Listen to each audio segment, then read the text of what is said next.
Hello, followers of Christ. I am here. I have went through my day and it has been a day, but I'm still trusting and believing in God. Earlier I posted a video asking you guys to pray for me so that God can hold my peace because I was all of my feelings. So I'm gonna touch on that a little bit, but I'm not gonna go into like detail because this is not what this post is supposed to be about. But I just want to say this. When I say that God is still working in me, I do mean he's still working in me. There are still things that I have to learn how to control. There's things I have to learn how to adapt and be able to respond accordingly. And so while I'm in the midst of seeking God for transformation, I'm going to need help.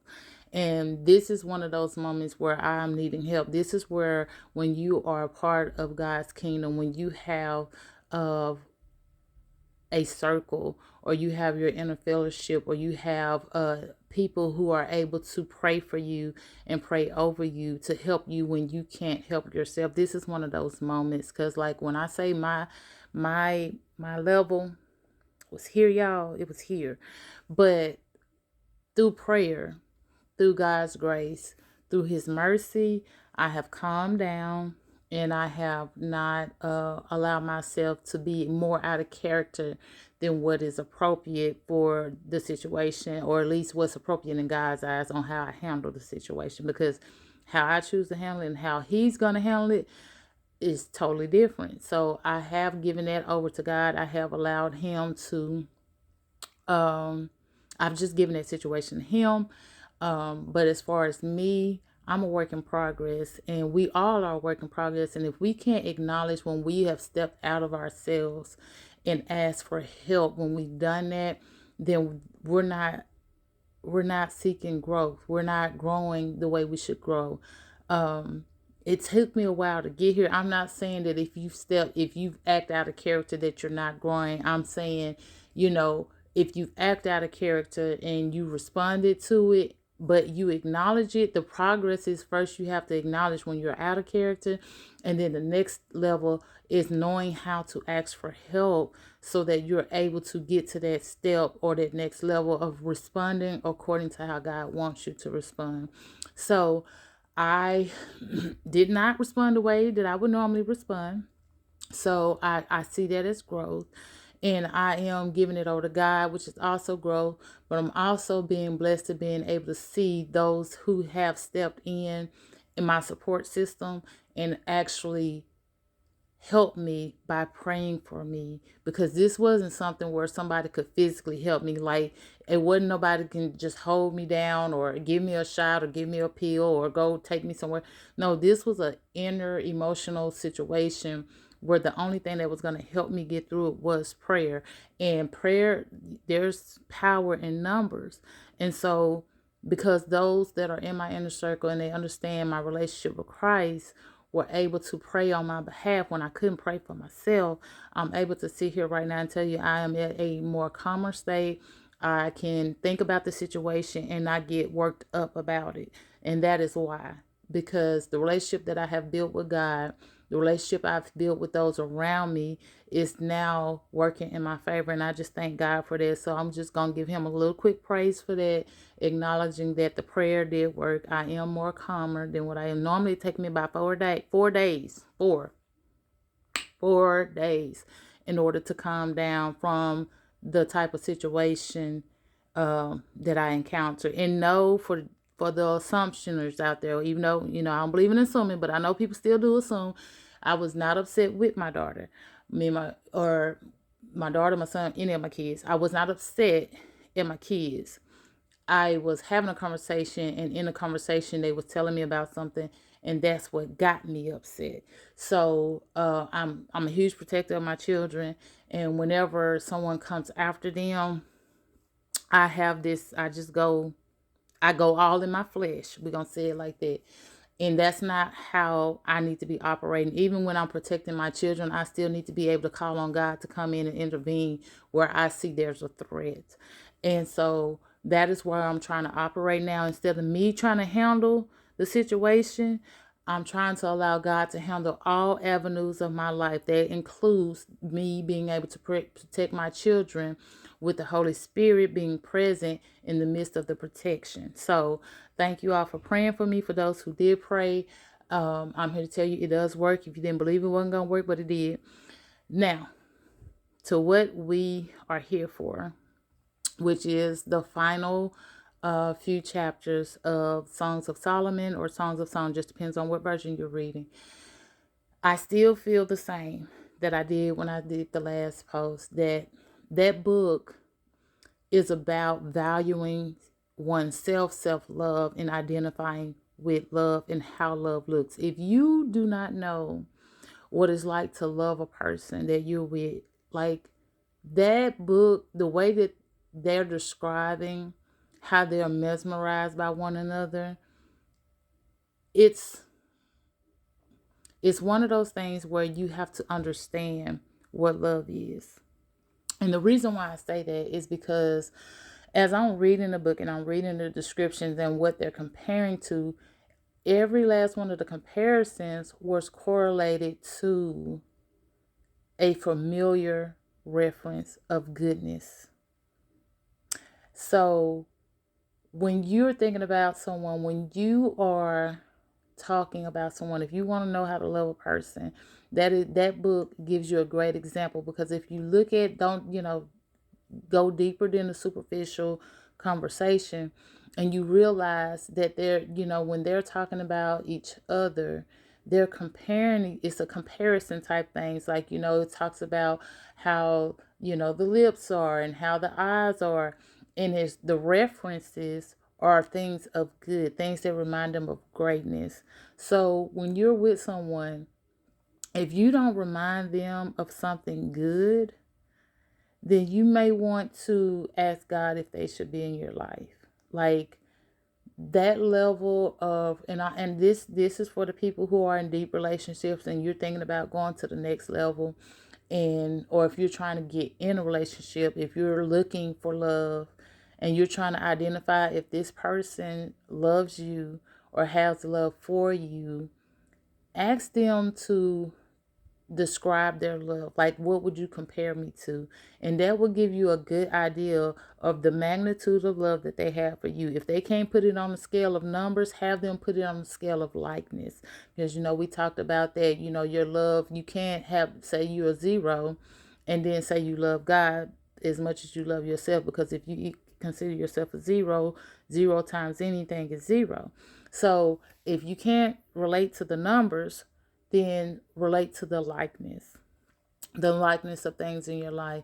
And I have learned over time, after reading that whole book, and I've gone back and I've looked over past relationships, and we're talking friendships, into love relationships, family relationships in general, and how you can correlate your relationship with a person based on your feelings, and then you take those feelings and you're able to match it, or at least recognize it in other things that you do. Like,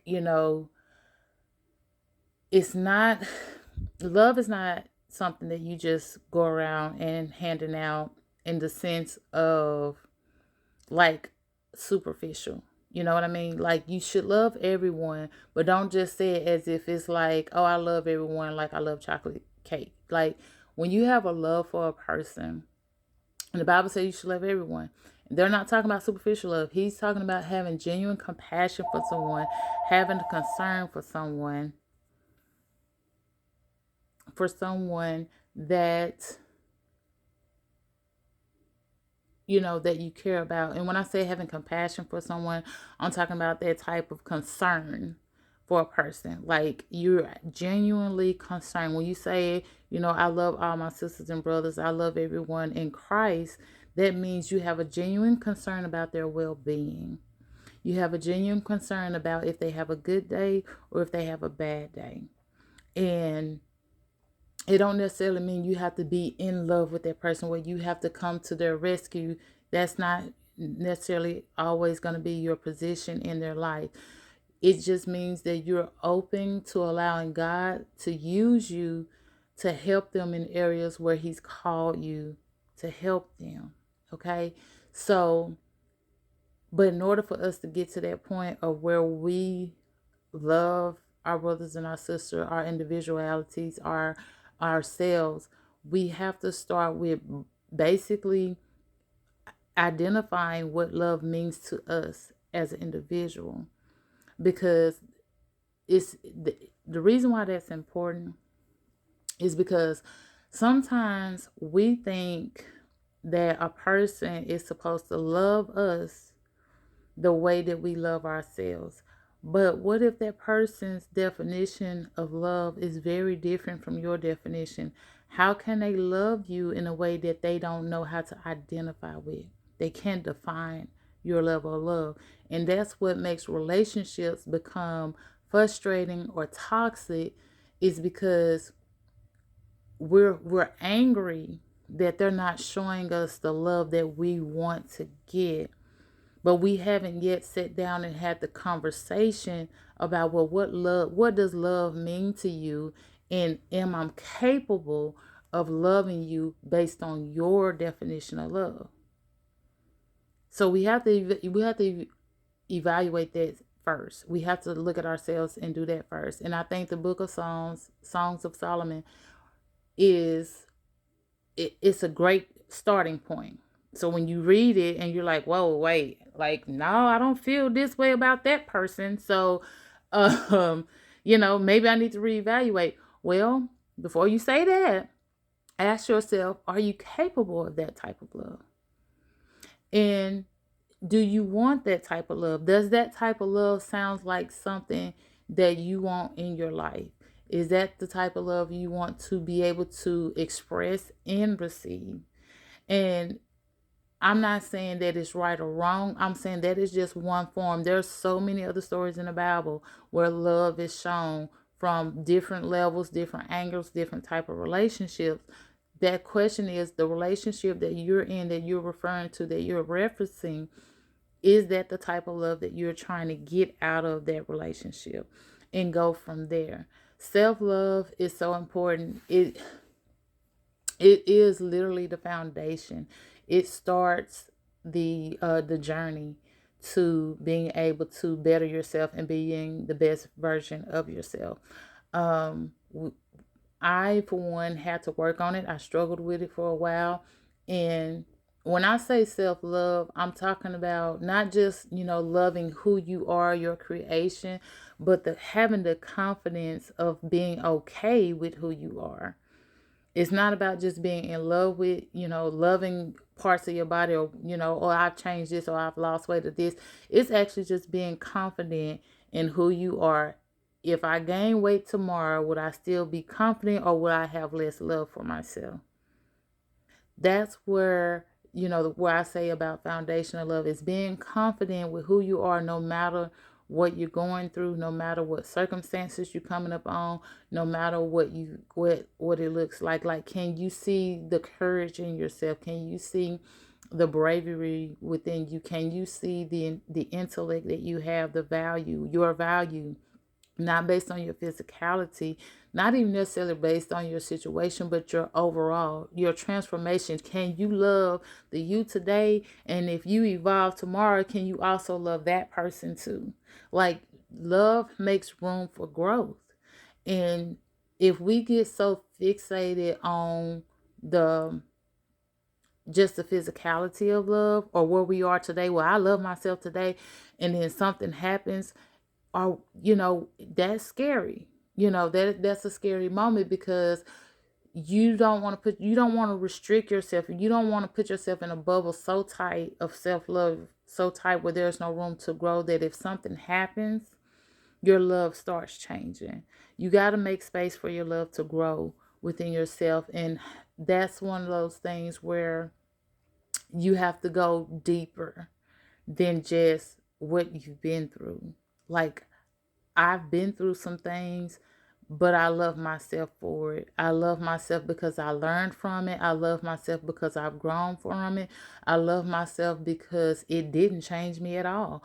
So you have to allow room for your love to grow based on the changes in your life. And I think a lot of times we tend to not give ourselves room for our love to expand or shrink, and that's what becomes frustrating. Like, um I'm just going to use teenage love as an example because that's where we tend to seem like we have strong feelings the most, is between our teen to young adult age, right? Like we just were head over heels. This is the only person for me. And then boom, something changes. And all of a sudden it's like, what is it me? We immediately think that it's something that we did or something that we're not anymore. And we are worth less value, or we are worth being loved less than what we was the day before. That's not the case. So, using young teen love as an example, if you go through high school, or if you've been through high school and you were one of those kids who were at the top of the chain, you was very popular, you enjoyed all your friends, you had a good time, you have no bad memories of high school, and then you start noticing that life is getting a little tough for you, or it's becoming difficult for you to manage being either in college or being in the real world, going on jobs. It's like, why is everything seems to be coming a little bit harder than before? Well, we start thinking that it's us. We start trying to pinpoint what's wrong with us, right? Because we didn't allow ourselves room to grow. It's like, okay, I love myself in high school. I love the high school version of me, but you got to allow room to know that part of you is still who you are, but you got to grow. You're going to grow from that and start getting to know the new you. Get excited about getting to know the new version of you, the college level of you, the work level of you, the career woman of you, the entrepreneur guy in you. Get to know, make room for you to grow your love for yourself. And that way, when you are in relationships and they're starting to grow and mature with you, you're able to allow room for that to happen. And it's not always going to grow at the same pace. So that's another thing we have to realize. I used to be that type of person that says that everybody, oh, they're just not mature enough for me. They're not mature. They won't grow up. Like I had to expect. My thing was I expected them to think on the same level I thought at, to behave on the same level I behaved at, but I had no justification as to why they should be on my level, right? So I had to step back and start asking myself, why do I expect quote unquote maturity to look only one type of way? Right? So I then had to change my mindset and be like, wait, instead of saying mature, I started looking for growth in a person.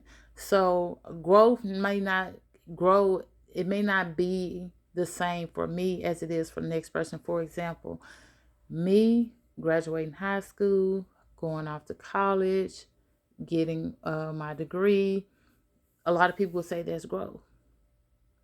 To me, it's repetition. Went to school, graduated, went to school, graduated, went to school, graduated. To me, my growth came when I established my career. So now I'm not going to school. I'm in a career. I'm using the skills that I learned in school, and now I'm able to show the growth in that area of my life. So that's what I mean. Like other people's like, oh no, girl, it looks different to different people. It just depends on who's looking. So I'm saying all that to come back to the original root of how you see love.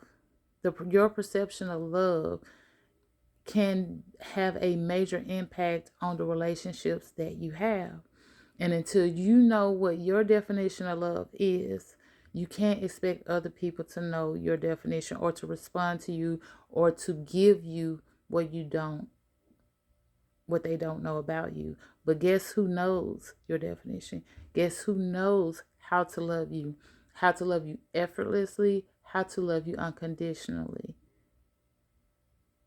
Jesus Christ, our Father in heaven, our original creator. He created us. So the definition that we have in our head and in our mind of what type of love we need, that originated from God. And most of the time, that's where you need to be receiving it from. If you're in a relationship with somebody and you're trying to get something out of them that they don't have in them, ask yourself, why are you trying to get it from that person? Are you really going in the right direction to get what you need for it? It's like going to the grocery store, not Walmart, a grocery store, and looking for a pair of jeans in a grocery store. You're trying to go somewhere to get something that just doesn't exist there. You have to make sure you're aligning yourself and going in the right direction of where you need to be to get the things that you're looking for.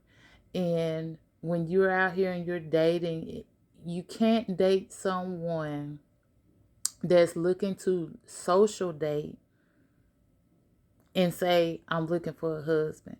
You looking for a husband or you looking for a wife, but you're checking the boxes of, casual dating. That's not casual dating. You're on a mission. You're out here seeking someone who has a solid foundation, and they mean what they say and they stand for what they mean. Like, that's your perception. In other words, you're saying, I figured out who I am. I figured out the type of person I want to be with, and now I'm going to seek that person, right? But you go on a date with someone that's casually dating. So someone that's casually dating, they're not really looking for certain values and anything. They're just looking to have a good time for their day, right? So they go out with the intention of, let's have a good time tonight. And most of the time, when you go out with that mentality, you're going to do everything that you can to have a good time for that night. Now, if it grows to enjoyable to the next day, that's great. But until they change their mind and decide that they're ready to be in a committed relationship, be in a relationship where they're wanting to take it long term, that's when they're going to start looking at the values that you have to offer. And so then there's mixed communication then at that point, because now y'all been dating and they've been showing you this side of you, which just happened to be their casual side, and now they're wanting to get serious. And the first thing to come out their mouth is, well, I don't like this and I don't like that. So now we're trying to get in the operation of changing people to be who we want them to be in order for them to fit in a relationship with us, versus being who we are in the moment. And then when we evolve and change, let them know, like, you know what, I've changed, I've grown to want a more committed relationship. And one thing I noticed, that you do this in a relationship, and for the person that I'm looking for in a committed relationship, this is unacceptable. So we need to make some decisions together. Like, can we live with or without it? But we can't change that person. We can bring it to their attention as to what it is that is making us uncomfortable. And they have to decide, I don't have to do that. I can move. I can change from that. Or it may be something that they just absolutely can't change about themselves, which is fine. But we can't just try to manipulate and change a person without their notice, without their permission or acknowledgement, because that's going to lead to problems in a relationship down the road. So that's what I got out of the book of Song of Solomon. Is it gives you a platform in order to compare it to things that's similar, that you're familiar with, that makes you feel good. And if that person makes you feel on the level of that, then you're able to identify the type of love, how much love you have for that person. And it also gives you a good foundation on where to start, on what type of love you should receive if you've never received love before. I hope this blessed everybody. When God showed me that, I was like, okay, Lord, I see this is the purpose of this book, and I accepted and received that. So y'all go out, read it, let me know what you think, and y'all just have a great, wonderful, blessed day.